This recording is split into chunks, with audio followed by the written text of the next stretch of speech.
All right. So, hey, sneak peekers. My name is Gavin James, and I am here with Melissa Kostenbauder. the casting director of The Studio. Now, this show, I just want to get into it. This has been such a fun show this past spring.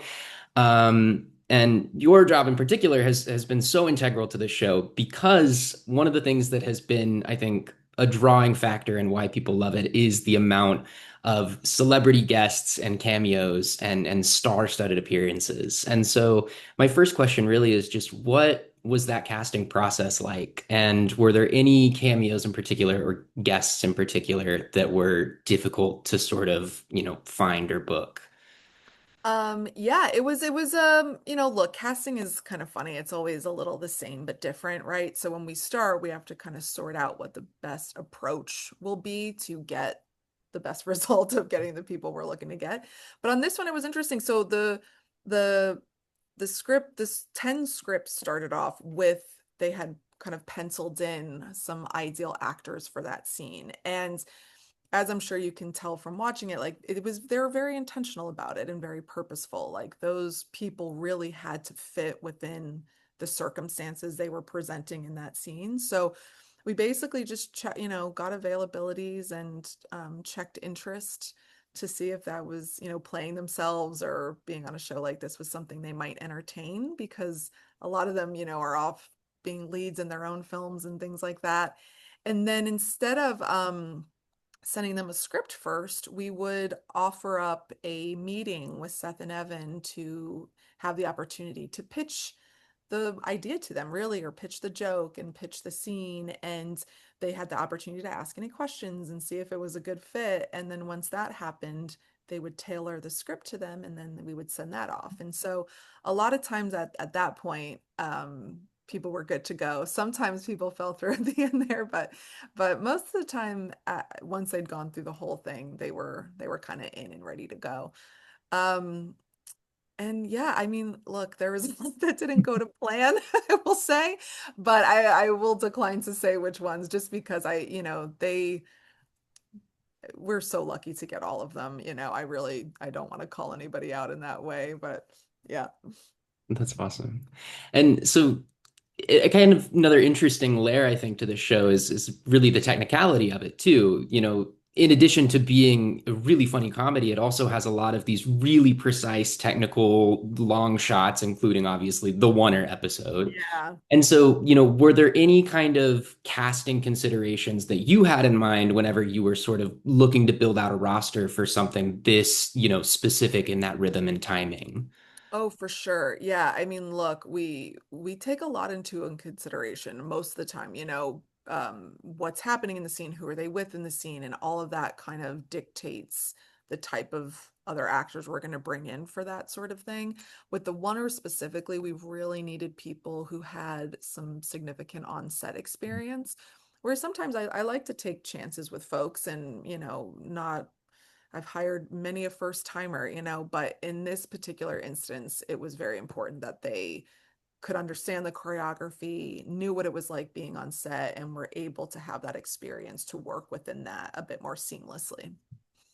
Was that something that was kind of, did you have to bake that into like the writing process, or were there, considerations made as earlier, or like in terms of like, how did the writing of those scenes affect like your casting process and all of the things like that? I wouldn't say it was the writing for that particular episode. It was really more the fact and how they were going to be filming it, Mhm. which is in a oneer, which, is basically like they're not cutting in Right. between shots. So it's these long shots that you really need people who, it's so easy to mess up, I guess I'll say. And that's why they're so wonderful and so challenging because they're so complicated to attain. But yeah, so no, it wasn't to do with the writing, but it was, again, if we wanted to have actors who had some set experience so that they knew how to hit their marks and knew how to work within a difficult shot like that. And I'm kind of glad you brought up the idea of like inexperienced actors too, because I think that's one thing that this show is also really, really fun. Or another thing that makes this show really fun is that there's not just a lot of celebrity cameos and actors, there's also a lot of filmmakers, directors, writers, podcast hosts, studio executive, people who have not, previously delved into the world of acting. And so, was there any kind of like audition process or like preparation process that you kind of tried to reach for in the casting with those people, or was it just totally like blind faith? It was a full blind faith, and I will completely tip my hat to Seth and Evan because as a filmmaker in any regard, when you're going to it's a choice to take a risk on someone who hasn't acted before, right? And usually a lot of that risk involves time, because you do need to spend a little more time with them on set or do multiple takes. I don't know if that's how it was on this show, but that's one thing that, Mm. usually is factored in. But no, there was no audition process for this. Could you imagine if we were like Ted Sarandos, come on? Yeah, No, no. So there wasn't one, but I thought they were all fantastic. Weren't they shockingly wonderful? absolutely. There I was thought Ted Sarandos was great. I thought Matt Bellany was great. Like they just were wonderful. Matt Bellany, Nicholas Stoller as well, I a know. standout for me. I He love the was Muppets, so and so fun. seeing him was wonderful. Yeah, he did a great job for sure. Yeah, a lot of them did. And it was fun to see those directors who have a slight past in acting, Mhm. right? Like a Sarah Polley and a Yeah. Ron Howard. And it was, yeah, so those were definitely fun to jump into. Awesome. And so then kind of pivoting away from like the roles of people playing themselves, there were also a lot of fun roles in this series of, big celebrity cameos in more supporting roles. People like Bryan Cranston or Rebecca Hall come to mind. What were those roles like to cast? Ones that maybe had like a little bit less of a specific name penciled in. Yeah, that's where you're going to start with your lists. Mhm. Like you make lists for those. For Bryan Cranston, there was a short working list, I think, kind of from the beginning. The guys had seen him. He was very vocal during the actor strikes, and I thought they thought that was funny. And so luckily he wanted to do it because he is so funny in it. And Rebecca Hall, we just made lists and really kind of I was thinking who would kind of elevate this or take this in a different direction. And they jumped on Rebecca Hall right away. They were very excited about her. She was great. Yeah, Fantastic. beautiful. Um, and were there any challenges that you kind of face with booking some of these parts or scheduling? Like I think the Golden Globes episode, for example, comes to mind as one that had a lot of different, guest appearances all kind of at the same time. I'm curious, like what the process was like of trying to navigate all that scheduling. Yeah, it was a process for sure. And it's something, scheduling is something in casting that we work very close with. I mean, it's a big part of our job is kind of trying to sort those types of things out. And in this show, they were very aware that the schedule would allow them to have people at certain times and not because of the nature of the kind of celebrities we're looking at. A lot of them are very high in demand and Hmm. working a lot. And so a lot of people weren't available, but they our line producer Jesse Sternbaum and he's a producer as well, was phenomenal, and if he could move the schedule to accommodate people he would.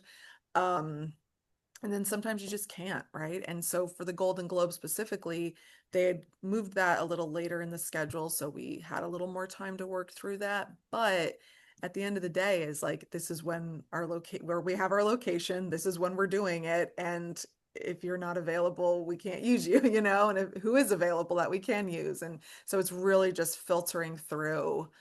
um just kind of filtering through and just taking the time to sort through it all and figure out who is right and who is available and who fits best here.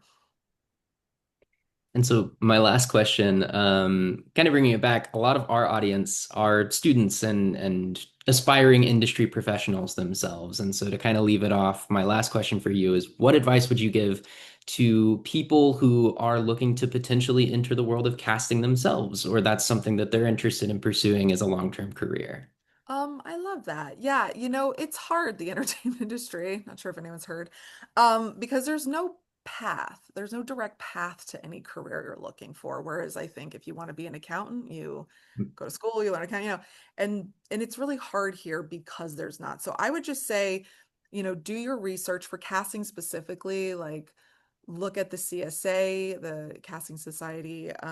They teach classes sometimes and have programs. I think SCAD, I think, has some casting classes, or you can try to do an internship if it lines up with college, or just come out here and start getting to know people and so that way you can kind of mutually help each other along. And I think it's a lot of just making friends and who do you know and helping each other and treating it like a job. I think in unstructured industries, it's really hard to move forward because there's nothing propelling you to wake up and get dressed and do this every day, right? So I would just treat finding a job like a job and wake up every day and have X amount of time for writing or reaching out to people or making those contacts or researching and just really kind of treating getting a job like a job. Awesome. Well, thank you so much. That's great advice. And thank you for your time. It's been Of lovely course. talking with you. Yeah, it was so nice to meet you. Thank you for And inviting me on. yeah, and congratulations on the show. Very excited for hopefully season two. Me too. All And right. yeah, thank you so much. Of course. Bye. Bye. Let me see.